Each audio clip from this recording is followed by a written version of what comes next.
I'd like to thank the National Army Museum for inviting me here today, and I'd like to thank you all very much indeed for coming along.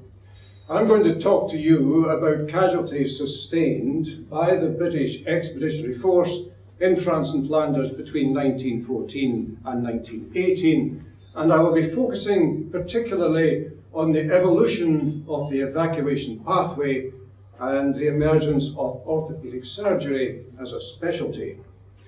The talk comes with two warnings. The first is that there is the occasional mildly gory photograph. In fact, I've condensed it into one photograph, so there's only one gory slide. Perhaps of greater significance is that without warning, there may be poetry. So, without more ado, we'll get on.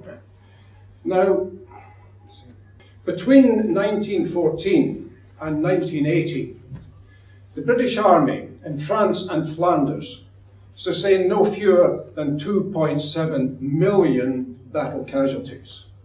Now, of the 2.7 million, just over a quarter were never seen by the medical services.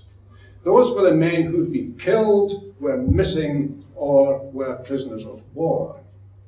Just under 3/4 of the total number of casualties were seen by the medical services, of whom 5.6% of the total, 151,356, died of their wounds. The worst day, of course, in British military history during the Great War was the first day of the Battle of the Somme, Saturday, 1st of July 1916, when there were just under 60,000 casualties, 20,000 of whom were killed or died of their wounds, mostly before 9 o'clock in the morning. The Great War was, first and foremost, an artillery war. And the role of the artillery of the Battle of the Somme, artillery as it was perceived in 1916, was destruction of barbed wire, destruction of the Germans in their deep dugouts because they'd been there for 2 years, and counter-battery work, destruction of German artillery. However, artillery in 1916 was inadequate. They didn't have the expertise, they didn't have the resources. For the most part, the wire was not destroyed, and high explosives in 1916 were unreliable, as can be seen from the many shells still found in the fields of France and Flanders today. The Germans were secure in their deep dugouts, and there was very little effective counter-battery work in 1916. The result then, at 7:30 a.m. on Saturday, 1st of July 1916, was a complete disaster. "Oh, Jesus Christ, I'm hit," he said, and died. Whether he vainly cursed or prayed indeed, the bullets chirped in vain, vain, vain. Machine guns chuckled, ta-tut, ta-tut, and the big gun guffawed. Another sighed, "Oh, mother, mother, dad," then smiled at nothing, childlike, being dead. And the lofty shrapnel cloud leisurely gestured, "Fool," and the splinters spat and tittered.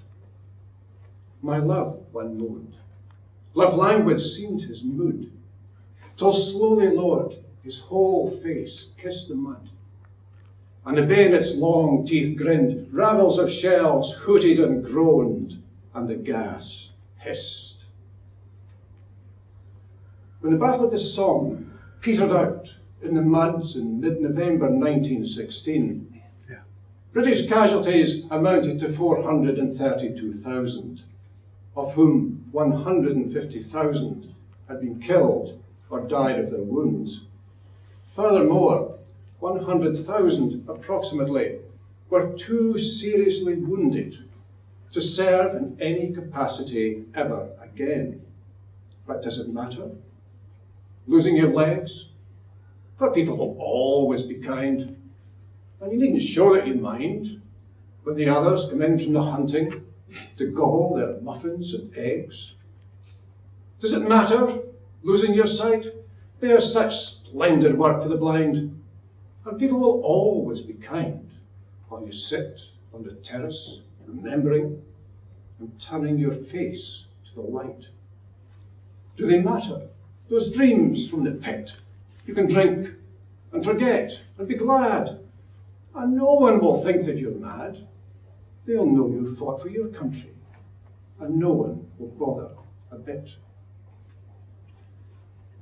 In an assessment of nearly 250,000 casualties admitted to the casualty clearing stations in France and Flanders, the majority were caused by high explosives or shrapnel. When men went over the top, then rifle and particularly machine gun bullets took their toll. Hand-to-hand fighting within trenches, moving from one segment of a trench to another, resulted in wounds caused by handheld bombs and grenades. Bayonet wounds were conspicuous by their absence, either because they didn't occur at all, or because, when inflicted, they were almost invariably fatal. Gas, in its various manifestations, was responsible for 18% of admissions to casualty clearing stations by 1918.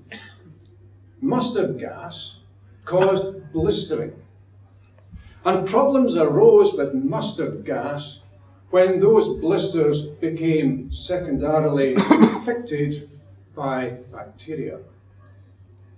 The most deadly of the three was Phosgene, which caused asphyxiation. It was almost odorless. There was a slight whiff of musky hay, and once you'd smelt that, it was too late. These are the post-mortem changes in the lungs of a soldier dying from Phosgene gas poisoning. The empty-looking spaces are in fact air sacs or alveoli. This is where gas exchange occurs. This is where oxygen diffuses into the bloodstream and carbon dioxide comes out.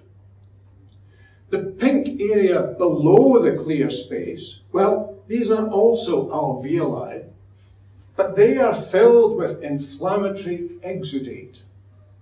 This patient essentially drowned in his own secretions. The most important thing about war wounds on the Western Front was that they were absolutely filthy. And the heavy bacterial contamination of the soil, with organisms responsible for tetanus and gas gangrene, meant that these were particularly serious problems in 1914. So much so that consulting surgeon to the Expeditionary Force, Sir Anthony Bowlby, said, "It is absolutely essential for success that wound excision should be done as soon as possible after the infliction of an extensive wound, because in such cases, gas gangrene may become widely spread within 24 hours. It is therefore necessary to operate on such cases before the patient is sent by train to the base." What did he mean by wound excision?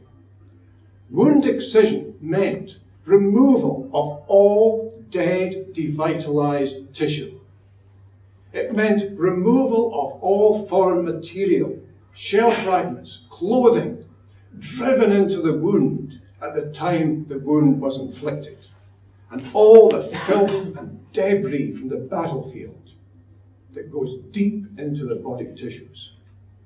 Only healthy bleeding tissue is left behind. And only then, only when you've got healthy bleeding tissue, will the organisms responsible for gangrene be deprived of the opportunity to grow because they only grow in the absence of oxygen. Now the 1 mildly gory slide is coming up now, and this is a high energy civilian injury as opposed to a war wound. This is what happens when human flesh meets steel and concrete. If you look at the top left slide, the left leg is mangled beyond redemption, and the only solution is an amputation, being sure when the amputation is performed to remove all dead devitalized tissue. The top right slide shows a very nasty wound in the right leg with much dead muscle. And that dead muscle has been completely excised, and the picture on the bottom right was taken 3 days later, showing healthy, bleeding, granulation tissue. And that is what is meant by radical wound excision. And that is the basic principle of war surgery, as it is the basic principle of civilian trauma surgery. With that in mind then, here is the evacuation pathway. The top of the slide is the front line. The bottom of the slide is the base hospitals in Calais, Boulogne and Etaples. The first person to treat a wounded soldier was a regimental medical officer, and he had 16 stretcher bearers. And the stretcher bearers went out into no man's land and brought the wounded back to the regimental aid post where first aid was administered. Then the field ambulance assumed responsibility. Now you might think of an ambulance as a vehicle with a siren and a blue flashing light. That is merely an ambulance wagon.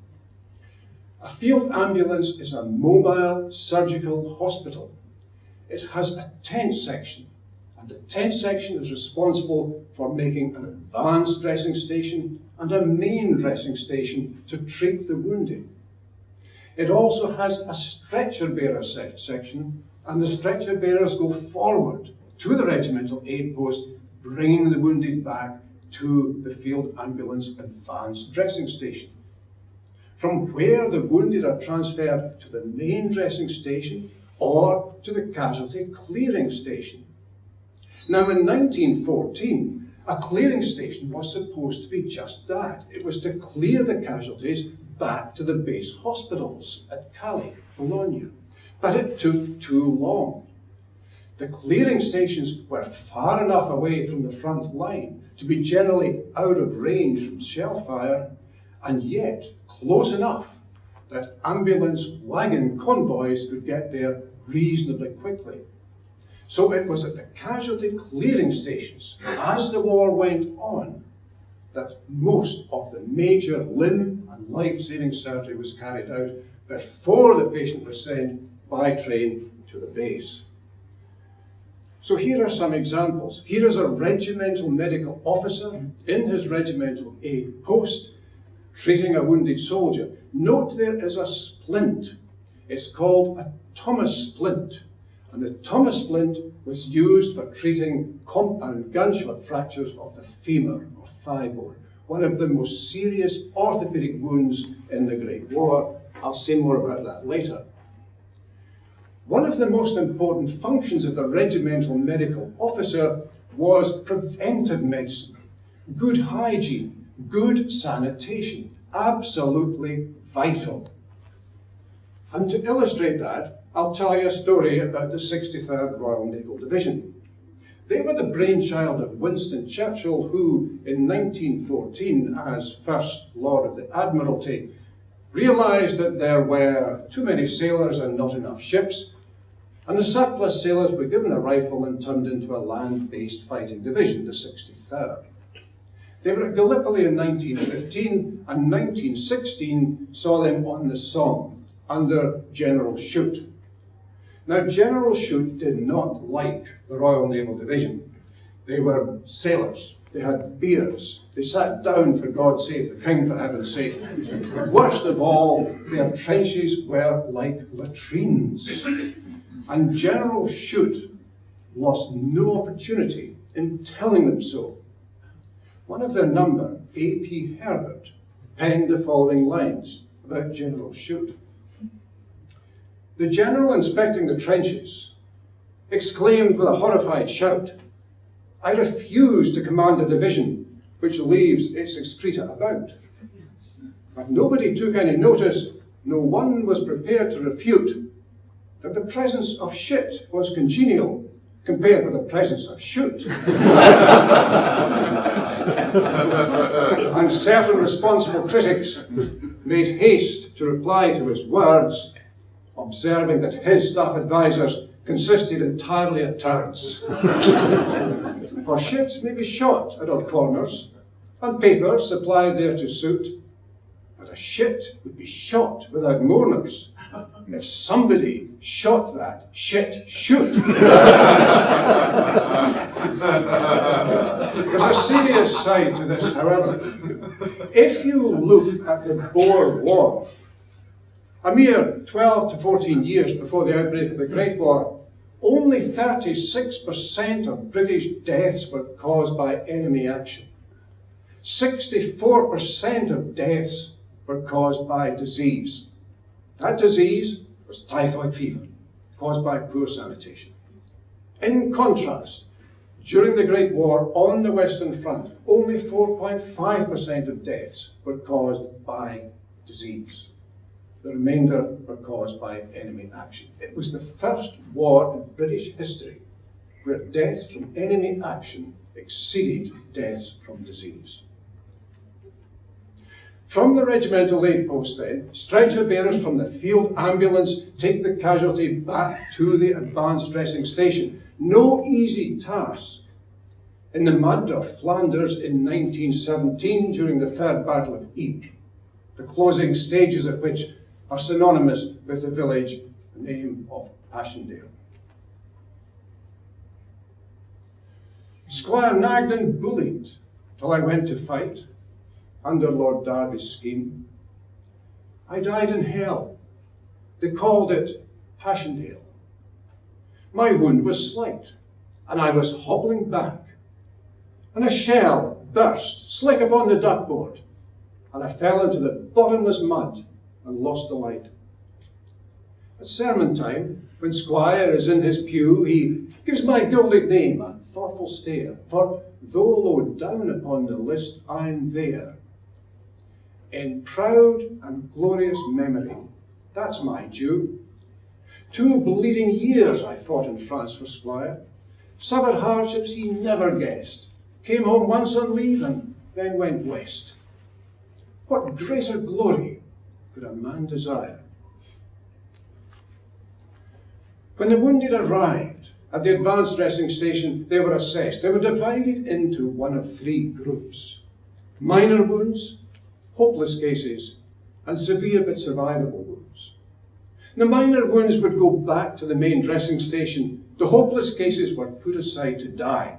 There was no point in wasting any time over a hopeless case, because you might deprive someone with a severe but survivable wound the opportunity to live.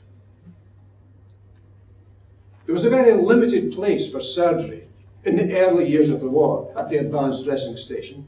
Amputation was encouraged in the completely mangled limb, rather like the limb that you saw in this slide. Now, if you removed a mangled limb from a badly wounded soldier, his general condition improved.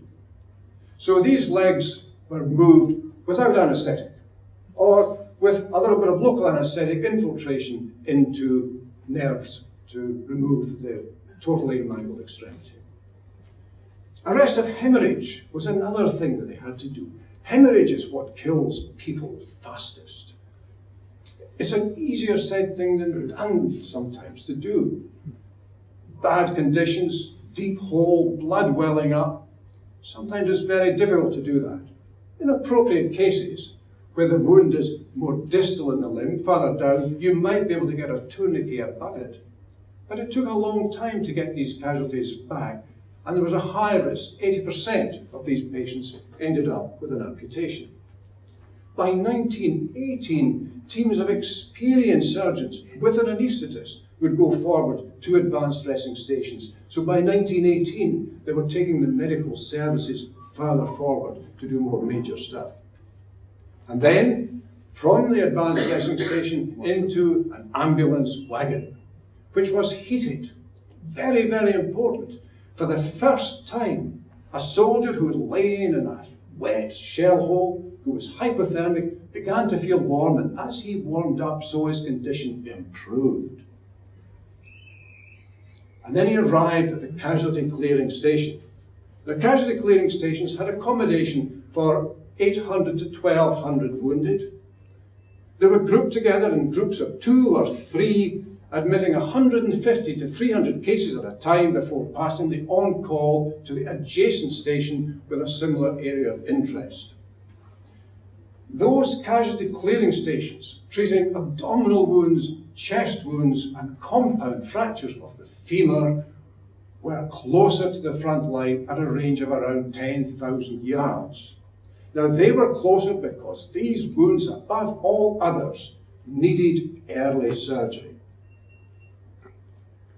Casualty clearing stations fulfilled 3 important roles, depending on the severity of the wound.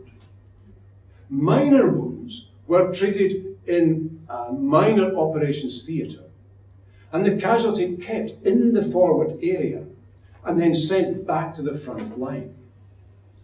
Wounds which were severe but safe to send back were immediately transferred to a train and put on a hospital train to the base. Those wounds which threatened limb and life and needed immediate surgery were kept in the casualty clearing station, where they went to a major operations theatre to have their surgery. This is casualty clearing station number 10. It's at a place called Remy Siding, which is near Popperinge. Popperinge is 7 miles west of Ypres. There were 4 casualty clearing stations at Remy Siding in 1917 during the Third Battle of Ypres. British 10 and 17 and Canadian 2 and 3. And there you are, you see, there is Remy Siding, the 4 casualty clearing stations at Remy Siding. There are other casualty clearing stations at Dosingen, Mendingen, and Bandingen. But look, there are 3 casualty clearing stations farther forward at a place called Brandhoek. And it was at Brandhoek that the abdominal stuff, chest wounds, and compound fractures of the femur were dealt with. The inside of an operating theatre in a casualty clearing station was pretty standard.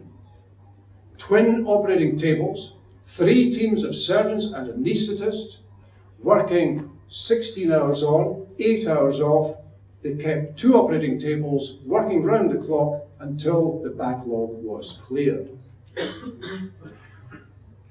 During the Third Battle of Ypres, which raged between the 31st of July 1917 and the 10th of November, there were 24 casualty clearing stations, which dealt with the wounded from 2 British armies, the 2nd and the 5th. Each army had about 150,000 men. There were 379 doctors, 502 nursing sisters. They processed over 200,000 casualties, and they operated on 30% of them at the casualty clearing stations. They operated on 61,423. The percentage mortality of admissions, the overall percentage mortality to the casualty clearing stations was 3.7%. A relatively small proportion, but in absolute terms, a lot. The soldiers who did not get on the train at Remy Siding stayed here at Lischenhoek Military Cemetery, where there are 10,821 burials. Now, from all this experience, from this huge volume of work, came development in surgery. And I'm going to say a bit about the development of orthopaedic surgery. And there are 2 very important names. The first is Sir Robert Jones, who came from Liverpool, and the second was Sir Henry Gray, who happened to come from Aberdeen. Now, Robert Jones was the nephew of Welsh practitioner Hugh Owen Thomas, who worked in the docklands of Liverpool, and his patients were the poor and the destitute. And many of these patients had tuberculosis, and Thomas invented a Thomas knee splint for the treatment of tuberculosis. His nephew, Robert Jones, became the chief surgical officer during the construction of the Manchester Ship Canal, and he used his uncle's knee splint for the treatment of fractures of the thigh bone, fractures of the femur. And Jones introduced the Thomas splint for the treatment of compound gunshot fractures of the femur during the Great War. But his principal role was the development of orthopaedic services in the United Kingdom for late orthopaedic problems, because there was a real problem in 1914. By December, Jones recognised that hospitals in France and hospitals in the UK were full of crippled, discarded soldiers who had been treated badly initially, who were not fit to go back to the army, and they were not fit for discharge into civilian life. He opened an experimental orthopaedic unit in Alderhay in Liverpool in 1915, for the very first time segregating orthopaedic patients.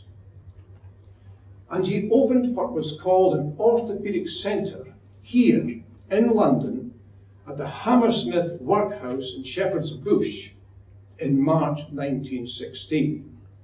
And it was opened for 800 patients.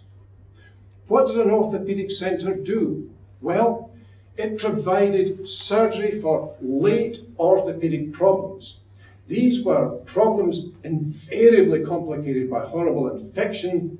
There was malunion of fractures, non-union of fractures. There were nerve injuries needing repaired. There were tendon transfers needing done. There were stiff joints needing dealt with. So the late problems. But the Orthopaedic Centre also provided rehabilitation, what was called then a curative workshop, working in a variety of trades. Simply moving a stiff joint was tedious and boring, but moving it in association with an occupation was good for morale and restored function. In Aberdeen, for example, they were put to work in making and mending deep-sea fishing nets.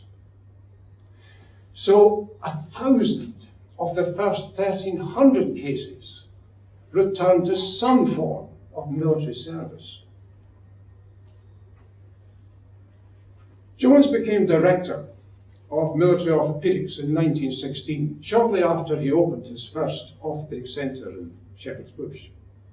But he opened it against serious opposition from the London surgical establishment of general surgeons. They were jealous that these upstart orthopaedic surgeons were taking away clinical material from them. They tried to have Jones removed from his office. However, they were not successful. By 1918, there were no fewer than 20 orthopaedic centres all around the United Kingdom, with a total of 20,000 beds, and the hub was here in London at Shepherd's Bush. In 1918, the general surgeons in London once again had an attempt to restrict the role of orthopaedics, but they failed. And that was largely due to the intervention of this man, Sir Berkeley Moynihan, who later became Lord Moynihan. He was from Leeds, an extremely powerful general surgeon who was a steadfast supporter of Robert Jones and was very influential in Jones' appointment as Director of Military Orthopaedics. He was powerful enough not only to have Jones appointed, he was also powerful enough to keep him in the post for the rest of the war against the jealous opposition from the London-based general surgeons.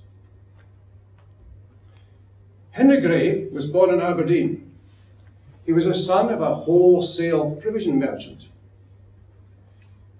He graduated in medicine in Aberdeen in 1895 and became surgeon to the Aberdeen Royal Infirmary in 1904.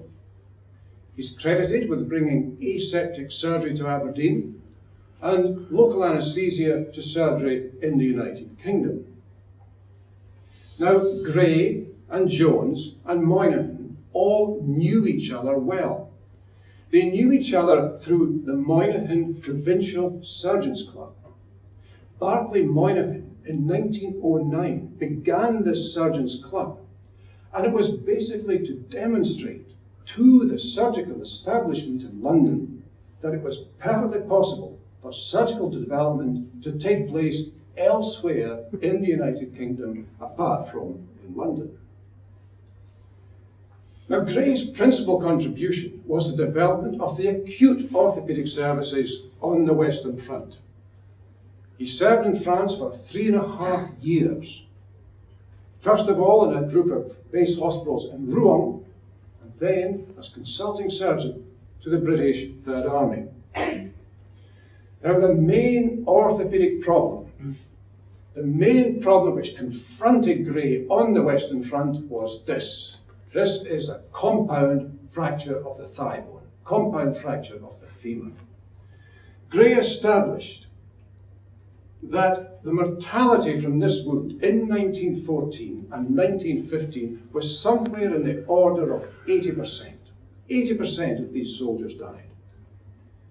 Jones described this wound as the tragedy of the war. It was a tragedy because many deaths were preventable. And they were preventable because when the British Army went to war in 1914, it did so with a series of inadequate splints based on the Liston splint, which simply is a pole tied down the side of your extremity, and the leg with the fracture is tied to it. It's quite ineffective. Bone end grinds against bone end, resulting in excess blood loss. So by the time these wounded soldiers arrived back at the casualty clearing stations, they were completely clapped out with hypovolemic shock. And that's why most of them died. The Thomas splint overcame the problems of the Liston splint by applying longitudinal traction to the limb and cords tied round the bottom of the splint. Traction is maintained. As a result, it effectively immobilized the fracture, diminishing the blood loss. So the wounded soldiers treated in a Thomas splint reached casualty clearing stations in good clinical condition. And if Jones introduced the Thomas splint to the Western Front, then it was Gray who ensured its use in clinical practice, never more so than at the Battle of Arras in 1917, which began on Easter Monday, lasted about 6 weeks, and Gray had 1,009 compound femurs in 6 weeks admitted to his casualty clearing stations with a compound fracture of the femur. To put that into perspective, it would take every hospital in the United Kingdom collecting all their cases of compound femur about 2 years to collect that number of cases. Gray had them in 6 weeks. Now, on the left, you see before the Battle of Arras, using a variety of splints based on the rifle splint, the majority of patients reached the casualty clearing stations in terrible shock due to blood loss. The mortality in the casualty clearing stations was 50%. Many had died before they got there.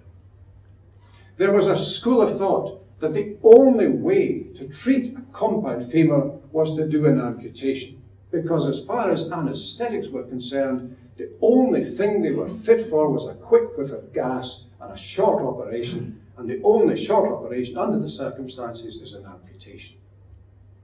However, if you look at the right, at the Battle of Arras, All compound fractures were treated using the Thomas splint. Only 5% reached casualty clearing stages of clinical shock, and the mortality was 15.6%. A very, very significant reduction in mortality. And Gray's amputation rate was only 17.2%. All regimental medical officers were taught how to apply the Thomas splint. The wounded were evacuated urgently to casualty clearing stations dealing with this wound. It needed men who knew what they were doing to treat these wounds effectively. And all the patients who were fit for surgery underwent immediate radical wound excision. Now, it was a radical wound excision that saved their lives, but it was greatly facilitated by the good condition of the wounded when they reached the casualty clearing stations. Once they'd had their surgery, then they were put in a train, where they were ably looked after by nurses from the Queen Alexandra Imperial Military Nursing Service, reaching base hospitals in France. Now, fractures of the femur had specially designated hospitals. Most other wounds were treated as and when they came without specialist resources, but fractures of the femur were looked after by dedicated personnel who knew how to treat these. They were kept in France for 6 weeks until the fracture was sticky. By sticky, I mean that you can't actually wiggle about anymore. It's not completely solid, but it's solid enough that you can transfer the patient back to the United Kingdom to one of the orthopaedic centres without losing position of the fracture. During the Battle of the Somme, there were 3,173 fractures of the femur being treated in France. Henry Gray published very widely during the war. He published in the British Medical Journal. He also wrote a book entitled The Early Treatment of War Wounds. A contemporary view of Henry Gray is provided by Lieutenant Colonel Carberry, who wrote the New Zealand medical history of the Great War. And Carberry wrote, surgery, especially that of the front line, was a specialty of the Third Army, whose consulting surgeon, Colonel H.M.W. Gray, was noted since 1916 for his work in the treatment of compound gunshot fractures. His memorandum, issued by the Third Army in 1917, formed the basis of the frontline surgical practice of this and other armies. His well-known book, The Early Treatment of War Wounds, published at the end of 1918, epitomized the advancing knowledge of that period. And a contemporary opinion of Henry Gray, provided by Colonel Mike Stewart, RAMC, lately Defence Medical Services Consultant, advisor in trauma and orthopaedics to the Surgeon General. And he states, through 3.5 years of concentrated experience of war wounds, on a scale hitherto unimaginable, and in collaboration with many brilliant young surgeons, Gray was able to define the principles of treatment in modern war surgery. One cannot overstate the importance of Sir Henry Gray's book, The Early Treatment of War Wounds. I do not think there is another text on war surgery that has since bettered it.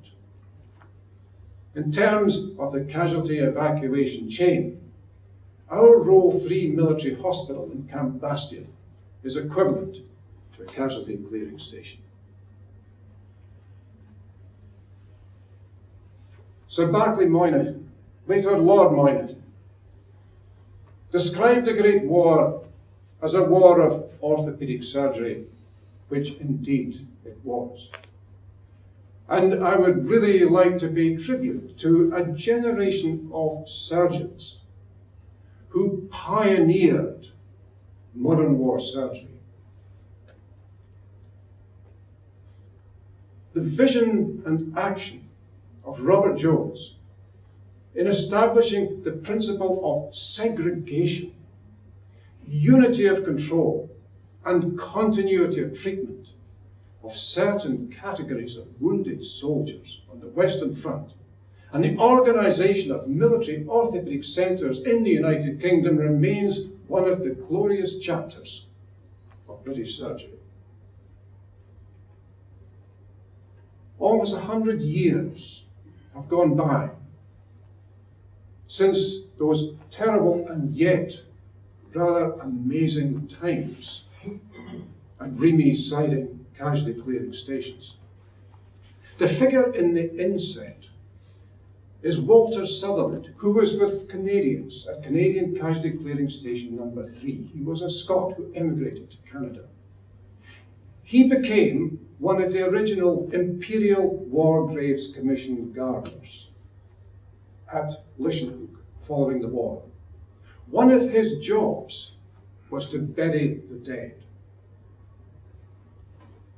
In my retirement, I take groups of former colleagues on cycling expeditions to the Western Front, where we invariably meet up with George Sutherland, Walter's son,